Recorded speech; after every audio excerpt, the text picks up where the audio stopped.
Salve improváveis, tudo certo com vocês? Demorei, mas voltei. Cá estamos mais uma vez para mais um vídeo, né? Depois de mais de 2 semanas sem tá postando nada, né? Como eu comentei pra vocês aí no vídeo anterior, caso tu não tenha assistido aí, recomendo tu assistir, vou deixar no card aí pra te dar uma olhadinha também, que eu ia ter que dar uma preferência, né? A mais pra algumas outras coisas que eu venho fazendo no mercado, além dos vídeos que eu trago aqui no YouTube. Então, isso acaba me tomando muito tempo, né? Às vezes, e aí eu preciso dar, né, essa preferência pra outras coisas, né? Que como eu falei lá no vídeo, é o que realmente coloca dinheiro no meu bolso, mas, né, aos poucos vou retornando aqui, tentando deixar vocês atualizados também, trazendo os vídeos aqui para a gente poder ter sempre essa troca, né, aqui no YouTube, beleza? Então hoje, voltando aqui para trazer um vídeo sobre os 7 principais indicadores que podemos usar nos gráficos para analisar criptomoedas. Então esses são os 7 principais que eu utilizo, né, são os 7 que eu acho que a maioria também dos traders aí, né, mais experientes também utilizam, são indicadores fáceis, são indicadores de fácil entendimento e que conseguem nos dar um norte aí, né, seja no mercado de alta, seja no mercado de baixa,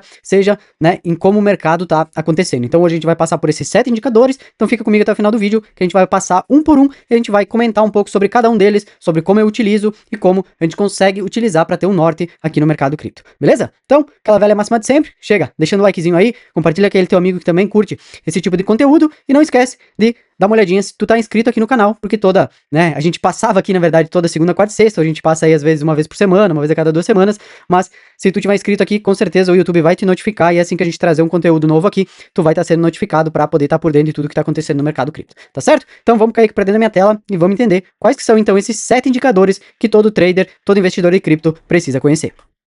Beleza, galera, então não poderíamos deixar, né, de começar por os mais importante de todos, né? Isso aqui é o básico do básico, né? Qualquer um que começa a entender sobre gráficos, né? Começa a entender sobre esse mercado, seja ele, né, de criptomoedas, de ações, enfim, né? Qualquer coisa que mexa com gráficos precisa entender suportes e resistências, né? Então, suportes e resistências nada mais são do que locais, né? Faixas de preço, onde o preço ele tende a segurar ou a bater, né? Então, por exemplo, a gente tem um suporte sempre na linha de baixo e a resistência sempre na linha de cima. Então, como eu deixei algumas traçadas aqui que vocês podem ver, a parte de baixo aqui sempre se torna suporte, a parte de cima sempre resistência. Assim que o gráfico rompe essa resistência se torna um suporte. E assim sucessivamente. A partir do momento que romper a próxima resistência aqui, essa resistência vai se tornar suporte e assim sucessivamente. E por que é importante utilizar suportes e resistências nas nossas análises? Porque com os traços aqui, né, dos suportes e das resistências, a gente consegue ter uma ideia de onde o preço costuma ficar. Então, geralmente, quando ele rompe, por exemplo, né,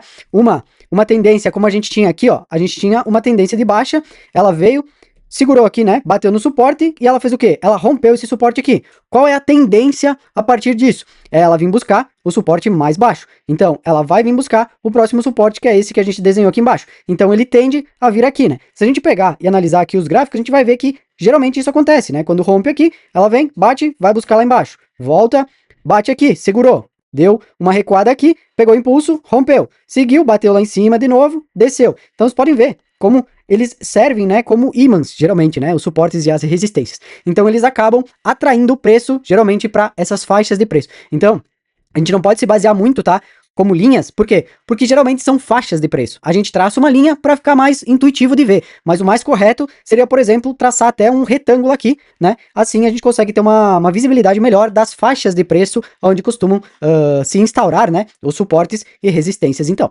tranquilo?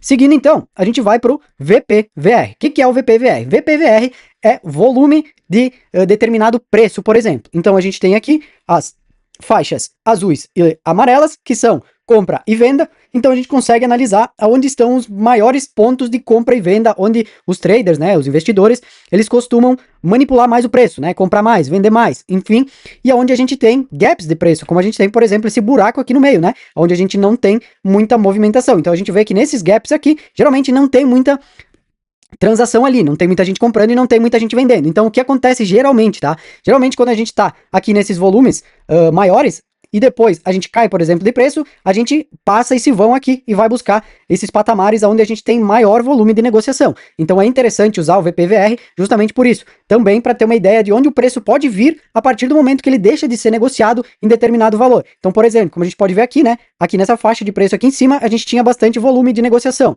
Aqui a gente já não tem mais. Então, o que isso pode nos dizer? Que daqui de cima, onde a gente tá, a gente pode descer e vir buscar aqui essa faixa onde a gente tem mais volume de negociação. Então, isso é importante também, justamente que nem a gente falou aqui suportes e das resistências, né, para ter uma ideia de onde o preço pode vir. Então a gente consegue ter um patamar, né, saber que, por exemplo, o preço ele pode descer mais abruptamente aqui. Por quê? Porque não tem volume de negociação em determinado preço. Então, geralmente ele vara, né, como a gente fala, ele cai rápido naquela faixa de preço justamente para quê? Para buscar o volume de negociação que tenha mais aqui embaixo. Tranquilo? Seguindo então depois do VPVR, outro indicador importante que a gente utiliza aqui são as próprias bandas de Bollinger, né? Então, o que que é as bandas de Bollinger, tá? Elas costumam medir a volatilidade do mercado. Então, o que que a gente consegue ver aqui, tá? Geralmente, quando as bandas, elas estão mais estreitas, como a gente vê, por exemplo, aqui onde eu tô passando o mouse, né? A gente pode ter uma explosão na seguida. Isso pode indicar uma explosão tanto para cima quanto para baixo. Só quer dizer que tem uma volatilidade comprimida quando as bandas estão estreitas. Já quando as bandas estão mais largas, como a gente está vendo aqui mais além, onde eu estou passando o mouse aqui, é porque a gente tem uma alta volatilidade. Então, é isso que geralmente acontece aqui com as bandas de Bollinger, né? E a gente também utiliza ela para quê? Quando a gente vê que o preço ele tá nas margens aqui, ó, inferiores da banda, né, que seria essa linha vermelha que vai passando aqui no gráfico, a gente consegue entender que estamos em período de alta, né? Então, acima dessa linha, né, que a gente tem na metade aqui da banda, né, tocando lá em cima a linha vermelha, né, que seria a linha superior, a gente entende que são bons momentos de venda. Então, se você utilizar, por exemplo, só as bandas de Bollinger no seu gráfico aí do Bitcoin, da sua altcoin preferida, você já consegue ver os melhores momentos de compra e de venda. Por quê? Porque geralmente quando toca aqui em cima, né, na banda inferior, é porque o preço está esticado. Então aqui seriam bons momentos de venda. E já ao contrário também, como a gente está vendo, por exemplo, aqui no nosso gráfico, quando o gráfico ele está na banda inferior, como é essa que está aqui agora, né, que está na cor verde aqui, são sempre bons momentos de compra. Então, se a gente fizer isso, comprar sempre que bater aqui embaixo na banda verde, vender sempre que bater aqui na banda vermelha, a gente vai estar sempre fazendo bons trades. Por quê? Porque a gente vai estar comprando barato e vai estar vendendo caro. Vai estar comprando barato, vai estar vendendo caro. O que a gente não pode fazer é justo o contrário, né? Comprar quando está aqui em cima na banda vermelha e vender depois quando cair aqui para a banda verde. Então, se você utilizar, por exemplo, só as bandas de Bollinger no seu gráfico, você é iniciante aí, tá começando agora, né? Tá entendendo sobre Bitcoin, sobre criptomoedas e tudo mais, coloca as bandas de Bollinger no teu gráfico aí, tá começando e faz justamente o que eu falei. Quando atingir a banda inferior aqui embaixo, compra. Quando atingir a banda superior aqui de cima, vende. Tu vai estar sempre fazendo bons trades. Então, é basicamente isso. Então, isso que as bandas de Bollinger fazem, né? Elas medem essa volatilidade do ativo, então vocês conseguem ter aí também uma bela noção do que tende a acontecer e, como eu falei, se utilizar bem certinho aqui, comprando na banda inferior, vendendo na banda superior, vai estar sempre fazendo bons trades, vai estar sempre fazendo bons negócios, comprando barato e vendendo caro. Tranquilo? Seguindo, a gente vem então para o Bull Market Support Band, que também é um indicador aí bem utilizado, né? Principalmente no Bitcoin, né? É um indicador já bem antigo aí, que muita gente usa principalmente em ciclos, né? Para entender onde a gente está no ciclo. E ele é bem prático e fácil também, tá? Geralmente o que o pessoal faz? Quando o ativo, né, o preço aqui no caso, ele está abaixo da banda de Bull Market aqui, né, da Bull Market Support Band, geralmente são bons momentos de compra. Geralmente o preço ele fica abaixo aqui da Bull Market Support Band quando a gente está em Bear Market, que é justamente o que a gente está vendo agora, tá? A gente está aqui com o preço bem abaixo da Bull Market Support Band. E acima, como a gente viu aqui, ó, era justamente quando estávamos em Bull Market. Então isso a gente costuma utilizar, né, para saber os momentos de mercado que estamos. Então a gente costuma dar uma olhada para ver, está acima da Bull Market Support Band, porque estamos em Bear Market. Vazou para baixo, opa, cuidado, vamos ficar de olho para ver o que vai acontecer. Nesse caso aqui, foi um rompimento falso, né? Rompeu a banda aqui de Bull Market e voltou para cima. Só que aqui em cima ela rompeu e não voltou mais. Então aqui a gente já podia, né, dar início então ao Bear Market, que é o que a gente está vivendo agora nesse momento. Então aqui também, tá? É um indicador mais cíclico, né, para análise de ciclo e bastante utilizado também no gráfico do Bitcoin, para saber se a gente está em ciclo de Bear Market ou em ciclo de Bull Market. Então, geralmente também é utilizado, né, preço abaixo da banda de Bull Market, bons momentos de compra. Preço acima da banda de Bull Market, bons momentos de venda também. Então, basicamente isso. Aqui também, né, no meio aqui, por exemplo, da banda, né, quando a gente está em Bull Market, se a gente comprar no meio da banda aqui, ó, como a gente teve, por exemplo, momentos aqui, ó, aqui, a gente conseguiria fazer boas compras ainda, porque a gente estaria comprando, né, em um local propício para depois poder vender um pouquinho mais acima ali. Então, também pode ser utilizado dessa forma aí. Tranquilo? Seguindo, a gente vem então para as EMAs, né? Que são o quê? As EMAs são as médias móveis. Então a gente tem a de 20 períodos, 50 períodos, 100 períodos e 200 períodos, nesse gráfico, tá? Que é o gráfico que eu puxei aqui. Então as EMAs, elas funcionam como? Elas vão ser, né, delimitadas pelo período que você colocar o gráfico. Então, por exemplo, esse gráfico que eu coloquei aqui, ele tá no semanal. Você pode colocar no diário, pode colocar no de 1 hora, de 4 horas, e as EMAs, elas vão ser, né, dentro desse período que você colocar o gráfico. Então, por exemplo, se eu tô com o gráfico no diário, a EMA 20 vai ser de 20 dias, 50, 50 dias, 100, 100 dias, 200, 200 dias. Então, assim sucessivamente. Eu tô no gráfico semanal, vai ser 20 semanas, 50 semanas, 100 semanas, 200 semanas. Então, é assim que você utiliza as EMAs. Geralmente, elas são mais utilizadas, né, no gráfico diário. Para ter uma ideia, como o preço vai se movimentar. Então, por exemplo, como que tá 20 dias, dentro de 20 dias, dentro de 50 dias, dentro de 100 dias e dentro de 200 dias. Elas servem também como suportes e resistências. Como a gente pode ver aqui no gráfico, até vou dar uma aumentada aqui para vocês poderem ver, ó. Elas servem como suportes e resistências bem importantes. Então, ó, como a gente viu nesse ciclo que a gente teve aqui no último, né? A gente começou aqui embaixo, onde eu tô com o meu mouse aqui, e a gente deu sequência aqui. Por que que todo mundo falava no YouTube? Eu também, inclusive, falei várias vezes, né? Tem vários vídeos meus aqui, que se a gente rompesse a média de 50, que nesse gráfico aqui ela tá delimitada por essa cor azul turquesa aqui, poderíamos entrar em bear market, porque o preço se manteve acima dessa média por todo o período, né? Na verdade, a de 50 é a laranja aqui, desculpa, tá? Não é a verde, a verdezinha aqui turquesa é a de 100. A de vermelho aqui é a 20, a laranja é 50, a verde turquesa aqui é 100 e a azul mais forte aqui quase não dá pra ver é de 200 dias. Então, o que que acabou acontecendo? Quando rompemos aqui a média de 50, né, que é essa laranja aqui, a gente já começou a ficar com uma pulga atrás da orelha. Por quê? Porque durante todo o ciclo que a gente viveu aí, né, de bull market, nenhuma vez a gente tinha rompido a média de 50. Vocês podem ver que, por exemplo, aqui embaixo, né, ele encostou, mas já voltou, aqui em cima encostou e voltou, só que depois que a gente rompeu aqui, foi um estrago, né, a gente saiu da 50, já veio buscar a 100 aqui, depois, automaticamente, a gente já veio buscar a 200 também. Então, vocês podem ver que as EMAs, elas servem muito também como suportes e resistências. Como a gente viu aqui, ó, aqui a 50 ela segurou, né, ela segurou como um suporte aqui, depois ela rompeu, né, a de 20, então a 20 aqui, ela ficou agora como um suporte, e aí ela foi, voltou, aqui ela rompeu a de 20, veio buscar o quê? Veio buscar a de 50, ela foi rejeitada aqui, continuou subindo, depois voltou, testou de novo a média de 20, subiu novamente.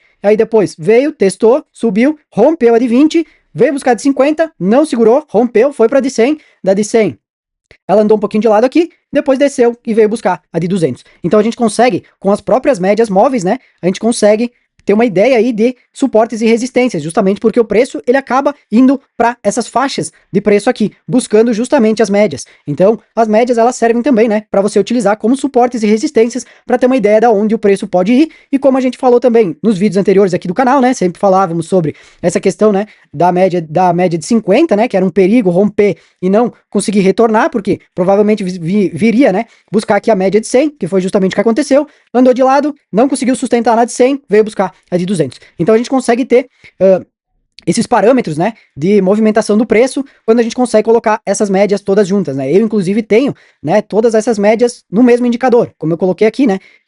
Esse indicador que eu tenho, ele já tem as 4 médias juntas. Vocês podem adicionar uma por uma, se vocês quiserem, ou vocês podem encontrar lá no próprio TradingView, né, que tem esse indicador aqui que ele já tem as 4 médias prontas. Então você adiciona um indicador, ele já puxa as 4 médias automaticamente aí, ficando assim também mais fácil, né, de conseguir aí visualizar, né? E sem precisar colocar 4 médias uma por uma, né? Assim você adiciona um indicador que ele já tem as 4 médias ali, já vem tudo de uma única vez. Tranquilo? Depois, a gente vem então para o RSI, né, que é o índice de força relativo, também um dos indicadores mais utilizados por todo mundo aí, né, que mexe com gráficos, né, que estuda o mercado cripto, que estuda vários outros mercados aí, né, um indicador bem importante, bem relevante do mercado. E como é que funciona o RSI? O RSI, ele trabalha, né, basicamente, né, a grosso modo, vamos dizer assim, com duas métricas, que é a métrica de 30 e a métrica de 70. Então, como é que funciona isso? Abaixo de 30 é porque o preço está sobrecomprado. E acima de 70 é porque o preço está sobrevendido. Então, como é que funciona essa questão do RSI, tá? Funciona, a grosso modo, tá? Falando da seguinte forma. Então, até aumentei um pouquinho aqui a tela para a gente conseguir olhar de uma forma mais tranquila, tá? Então, como é que funciona essa questão do RSI? Ele se baseia aqui, então, com duas métricas principais, tá? A questão aqui da métrica 30 e a métrica 70. O que seria essa métrica 30 e essa métrica 70, Rob? 30 seria sobrevendido. O que seria esse sobrevendido? Quer dizer que o preço ele tá mais barato do que deveria estar. E o 70, ele tá sobrecomprado. O que isso significa? Acima de 70 é porque ele tá valendo mais do que ele deveria valer. Então, como a gente pode verificar aqui, por exemplo, né, no gráfico inteiro, sempre que a gente rompeu essa métrica de 70, né, aqui do RSI, a gente teve, geralmente, né, aqui, ó, os topos de mercado, onde ele estava mais, com um preço maior do que deveria estar, né, ele estava sobrecomprado. E aqui embaixo, né, abaixo da métrica de 30, a gente sempre teve os valores, né, de marcação de fundo de mercado, onde a gente vê que está sobrevendido, então está mais barato do que deveria estar. E é assim que a gente utiliza, por exemplo, o indicador, né, do RSI. Outra coisa importante da gente verificar também no RSI é o que a gente chama, né, de divergência. O que seria essa divergência, Rob? Então a gente tem dois tipos de divergência no RSI. É a divergência bullish e a divergência bearish. O que seria isso? Na divergência bullish, o preço ele está caindo, como a gente vê no gráfico aqui, ó, o preço cai, mas o indicador do RSI, ele mostra força. Então, o preço está caindo, mas o RSI está subindo. Isso significa o quê? Que a gente está tendo força, mas o preço está caindo. Então, isso geralmente é uma divergência bullish. Quando isso acontece, geralmente são bons pontos de entrada, porque o preço ele costuma acompanhar o indicador aqui do RSI. Então, isso é uma divergência bullish, tá? Preço caindo, RSI subindo.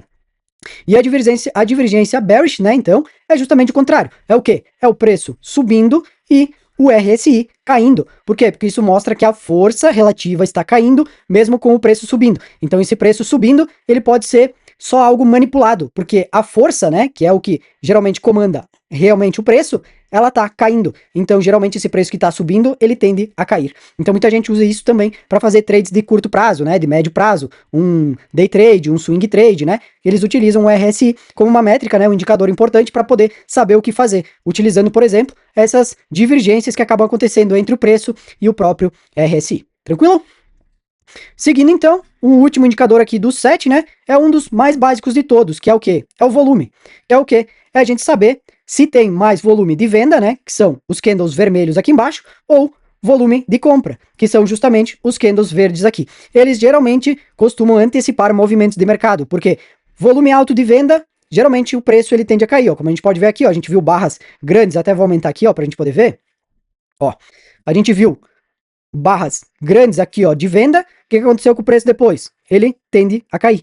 Geralmente, eles antecedem momentos do mercado, né? E aqui também, ó, barras crescendo aqui de volume, né? Volume comprador. O que acontece com o preço? O preço vai subindo aqui.